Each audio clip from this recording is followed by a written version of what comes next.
सर्वेभ्यः नमो नमः। आप सभी बच्चों का स्वागत है आज के इस वीडियो में।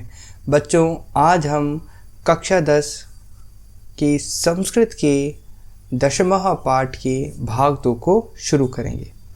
भाग 1 में हमने शुरुआत का पहला श्लोक पढ़ा था और पाठ परिचय पर भी चर्चा की थी। आज हम उसके आगे से प्रारंभ करेंगे। यदि आपने वह वीडियो नहीं देखी है तो आप डिस्क्रिप्शन बॉक्स में जाकर उसका लिंक देख सकते हैं। आइए शुरुआत करते हैं आज के नए वीडियो की। आज का जो श्लोक है वह है श्लोक संख्या 2। सबसे पहले इसका सस्वर वाचन करेंगे।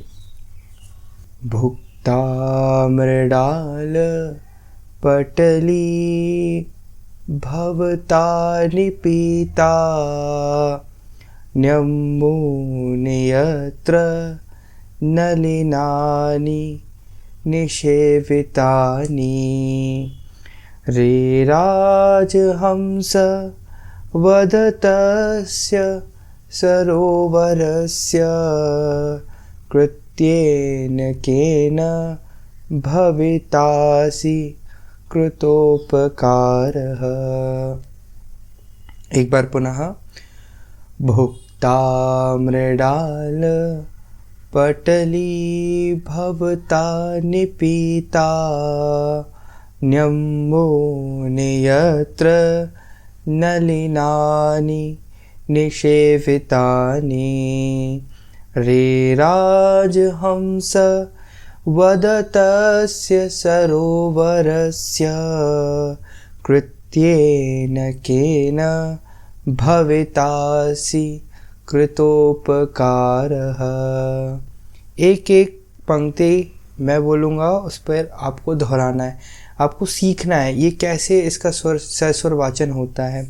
भुक्ता मृडाल पटली, भुक्ता मृडाल पटली भवता निपीता न्यम्बूनि यत्र नलिनानि निषेवितानि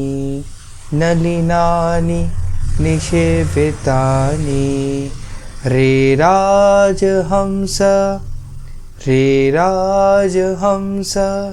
वदतस्य सरोवरस्य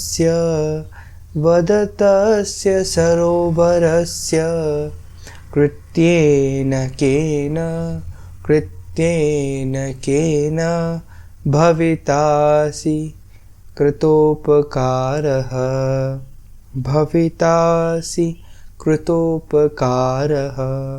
समझ में आ रहा है? आइए अब इसके एक एक शब्द का अर्थ जानते हैं। भुक्ता, भुक्ता मतलब होता है खाई है। मृडाल पटली, मृडाल पटली का अर्थ होता है कमल नाल, कमल की जो नाल होती है, कमल की जो जड़ होती है वह। भवता, भवता मतलब होता है आपने। निपीता, निपीता का मतलब होता है निपितानी, शब्द है निपितानी, निपितानी का मतलब होता है पिया है। न्यम्बुनि, न्यम्बुनि जो मूल शब्द है वह है अम्बुनि, जिसका मतलब होता है पानी। यत्र जहाँ, नलिनानि अर्थात कमल के फूल, नलिनानि का मतलब क्या होता है? कमल के फूल। निषेवितानि, निषेवितानि का अर्थ होता है सेवन किया है।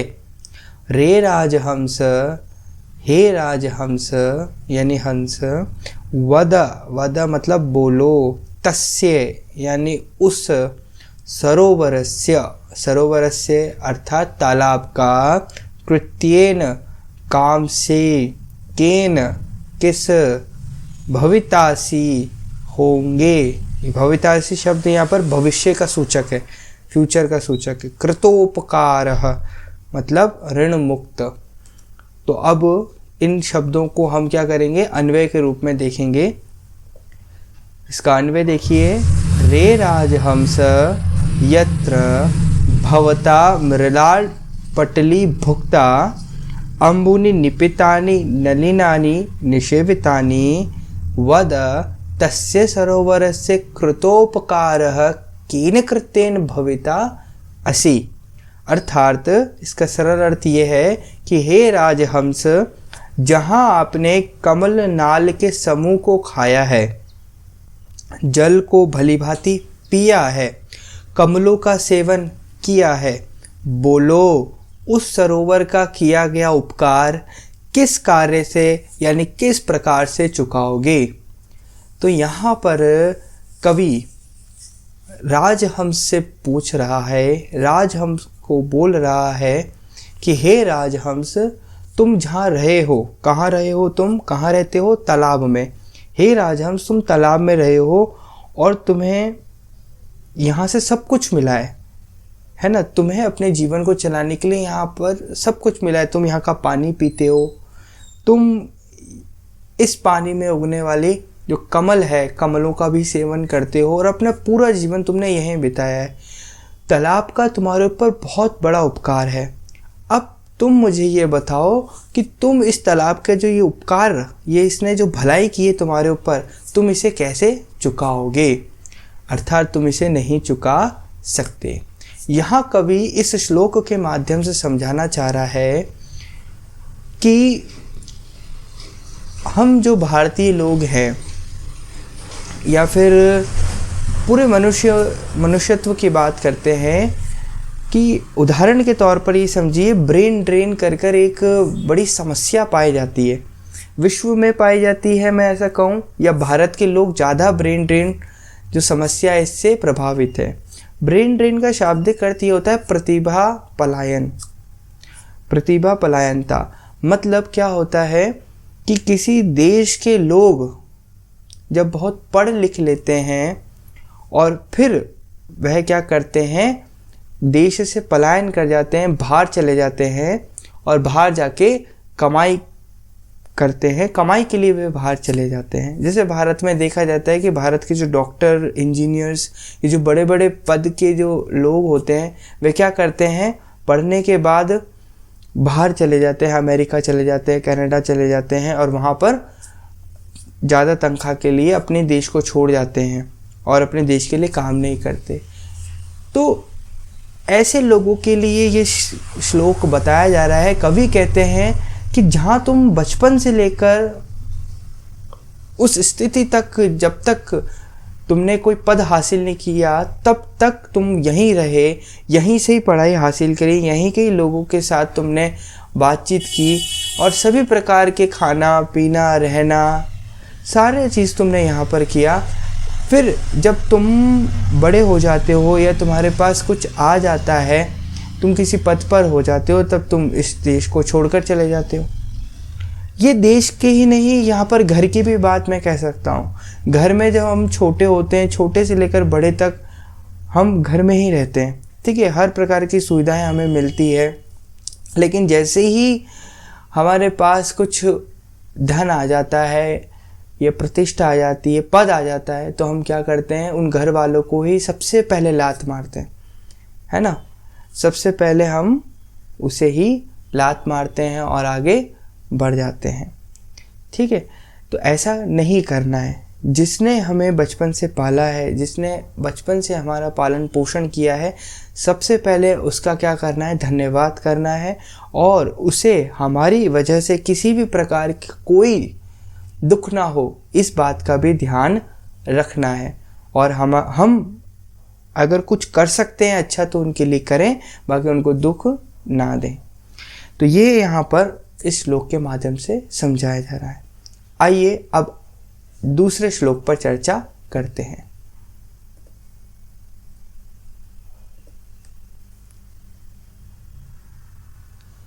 तो यर्लपैरपि करुणया भीम भानौ निदाघे मालाकार व्यरचि भवता यातरोरस्य पुष्टिः सा किं शक्य जनयितुमिह प्रावृष्णेन वाराम् धारासारानपि विकिरता विश्वतो वारितेन। इसको ध्यान से अगर हम देखेंगे क्या है, तोयर्लपैरपि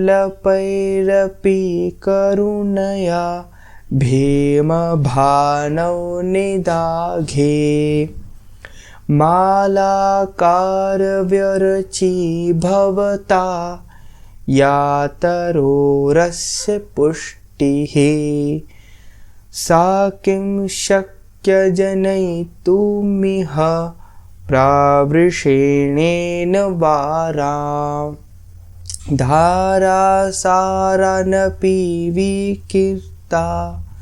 विकीरता ऐसे बोले, विकीरता विश्वतो वारिदेन, है ना। इस तरीके से इसका सस्वर वाचन किया है। आइए अब एक एक शब्द का अर्थ देखते हैं। तयोर लपई रपी, ये 3 शब्द हैं। कौन कौन से?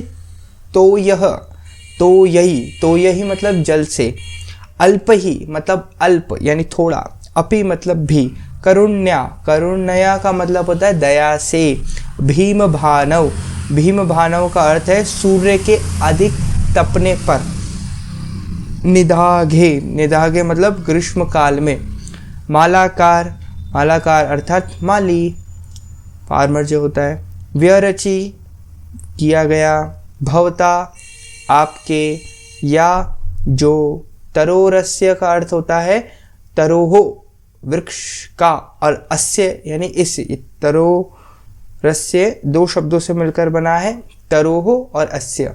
पुष्टि ही मतलब पोषण करना, सा वह, किम क्या, शक्या यानी संभव है, जनितुमिह 2 शब्दों से मिलकर बना है, जनितुम और इह। जनितुम मतलब होता है उत्पन्न करने के लिए, और इह मतलब होता है यह। प्रावृषेणेन मतलब वर्षा काल का समय, वर्षा का समय। वाराम मतलब जलों के। धारा सारानपि 2 शब्द है, धारा सारान मतलब धाराओं का प्रवाह, और अपि मतलब भी। विकीरता का अर्थ होता है बरसाते हुए। विश्वतो मतलब सभी और, वारिदेन मतलब बादल के द्वारा। आइए इसका अन्वय देखते हैं। हे मालाकार भीम भानौ निधागे अल्पहि तोयहि अपि भवता करुणया अस्य तरोः याः पुष्टिः विरची वारां प्राविशेन विश्वतः धारासारान् अपि विकीरता वारिदेन यह जनियतुं सा पुष्टि किम शक्या। अर्थात हे माली, सूर्य के अत्यधिक तापने पर भीषण ग्रीष्म काल में अल्प जल से भी आपके द्वारा करुणा से इस वृक्ष का जो पोषण किया गया है, जल युक्त वर्षा काल में सभी ओर से जल की धाराओं का प्रवाह बरसाते हुए बादल के द्वारा भी क्या वह पोषण उत्पन्न किया जा सकता है? अर्थात नहीं। यहाँ पर शुरुआत के जो 2 श्लोक थे वहाँ पर किसको माध्यम कर समझाया जा रहा था? राजहंस को माध्यम करके, निर्देश करके, चिन्हित करके समझाया जा रहा था। अब बारी आती है मालाकार की। मालाकार अर्थात माली। तो यहाँ पर कवि माली को कह रहे हैं, हे माली, जब गर्मी का समय होता है, ग्रीष्म काल का समय होता है, तब आप थोड़ा थोड़ा पानी देकर भी इन वृक्षों की, इन पेड़ों की जिस प्रकार से सेवा करते हैं, इनको पालते हैं, इनको पोषित करते हैं, ये बहुत बड़ा काम है ना। जब वर्षा काल आती है और वर्षा काल में जब बादल चारों ओर से इनको पानी देते हैं, तब भी इस प्रकार की सेवा नहीं हो पाती जिस प्रकार की सेवा आप ग्रीष्म काल में करते हैं। यानी जब पेड़ पौधों को ज़रूरत होती है, आवश्यकता होती है, तब माली क्या करता है? उन्हें पोषित करता है। थोड़े थोड़े जल से ही क्यों ना करे, लेकिन करता है, क्योंकि उस समय वो थोड़ा जल भी उसके लिए क्या है? बहुत आवश्यक है। अगर वो थोड़ा सा जल उसको नहीं दिया जाता उस समय तो जब वर्षा काल आता है, यानी वर्षा का समय आता है, जब बारिश होती है, तब बहुत सारा जल देने पर भी उस पेड़ को कोई भी मतलब नहीं होता, उससे कुछ भी नहीं होता, क्योंकि वो मुरझा जाता। यहाँ पर कवि वास्तव में समझाना चाह रहे हैं कि जो मनुष्य दुख के समय आपका साथ देता है, वही आपका सच्चा मित्र होता है। कभी भी उसको नहीं भूलना चाहिए, क्योंकि जब आप सक्सेस हो जाते हो, जब आप सफल हो जाते हो, तो दूर दूर से ऐसे लोग आ जाते हैं जिनको आप जानते भी नहीं हो, वो भी आपकी तारीफ़ करने लग जाते हैं, आपके ऐसे मित्र बनने लग जाते हैं कि मान लीजिए कि कभी वो आपसे मिले ही ना हो, मतलब बहुत सालों से मिले ना हो, और ऐसे मिलते हैं जैसे कि उनसे बड़ा आपका कोई मित्र ना हो। तो ऐसे लोगों से बचना चाहिए थोड़ा, ठीक है। हमेशा याद रखें कि जिसने भी दुख के समय आपका साथ दिया है या आपकी सहायता करी है, उसका साथ कभी ना छोड़ें। यही इसका जो दूसरा अर्थ है, वास्तविक अर्थ है, वह समझाया जा रहा है।